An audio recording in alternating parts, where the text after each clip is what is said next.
আজকে আমরা দেখব যেখানে নবম শ্রেণীর জীবন বিজ্ঞান প্রশ্ন পূর্ণমান 40 এগুলো তোমরা ফিল আপ করবে। একটু নিচে চলে যাব, দেখো কি বলেছে। 1 গুণ 7 কম্বো প্লেট দেখা যায় টিনোফোরা পর্বে। উদ্ভিদ রাজ্যের উভচর হলো মস।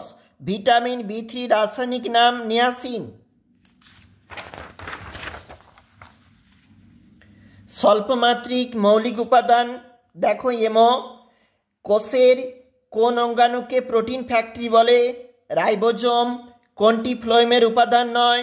ট্রাকিড। ডিএনএতে কোনটি থাকে না? ইউরাসিল। ট্যাক্সন কি? হায়ারার্কি শ্রেণীবিন্যাসের একটি মৌলিক একক যাকে নির্দিষ্ট ভিত্তিতে নির্দিষ্ট নাম স্তর প্রদান করে। দেখো ভিডিওর কিন্তু একটা স্ক্রিনশট নিয়ে নাও, খুব ভালো হবে। ট্যাক্সোনমি কথাটি প্রথম ব্যবহার করেন ক্যান্ডলে। B3 ভিটামিনের অভাবে পেলেগ্রা রোগ হয়। পরবর্তী পেজ দেখো, ঘামের মধ্যে অবস্থিত লাইসোজোম উৎসেচক ব্যাকটেরিয়া ধ্বংস করে। নালিকাতন্ত্র দেখা যায় কোন পর্বের প্রাণীদের? পরিফেরা। লিনিয়ান। হায়ারার্কির সর্বনিম্ন ক্যাটাগরির কোনটি? উত্তরটা হচ্ছে প্রজাতি। মানবদেহের সবচেয়ে বড় লসিকা গ্রন্থি প্লীহা। ফ্লোয়েমের মাধ্যমে পাতায় উৎপন্ন খাদ্য নিম্নাভিমুখে পরিবাহিত হয়। সত্য।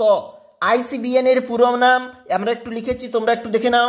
দেখো ম্যাচ এখানে জের সঙ্গে ম্যাচ হচ্ছে, এটা 6। দেখো আমরা 6 লিখেছি। প্রাণীকোষ বিভাজনের সঙ্গে 2-এরটা ম্যাচ হবে কিন্তু, আর ছদ্মশিলমের সঙ্গে 5-এর ম্যাচ, মানে এইটা নিমাটোডা। তারপরে ইনসুলিনের সঙ্গে অগ্নাশয়। 2 নম্বরের প্রশ্ন নিচে রয়েছে, তুমি দেখতে পাচ্ছ, অবশ্যই একটু দেখে নাও। এটা হচ্ছে 4 নম্বর পেজ। VBI সবসময় আমাদের দেখানো প্রশ্ন একাধিক স্কুলে কমনের তালিকা থেকে থাকে, আজকেও তার ব্যতিক্রম নয়। এইরকমই একটা সেট। এখন এখানে 5 নম্বর রয়েছে। বাড়ির জন্য অবশ্যই প্রস্তুতি নিবে পরীক্ষার জন্য।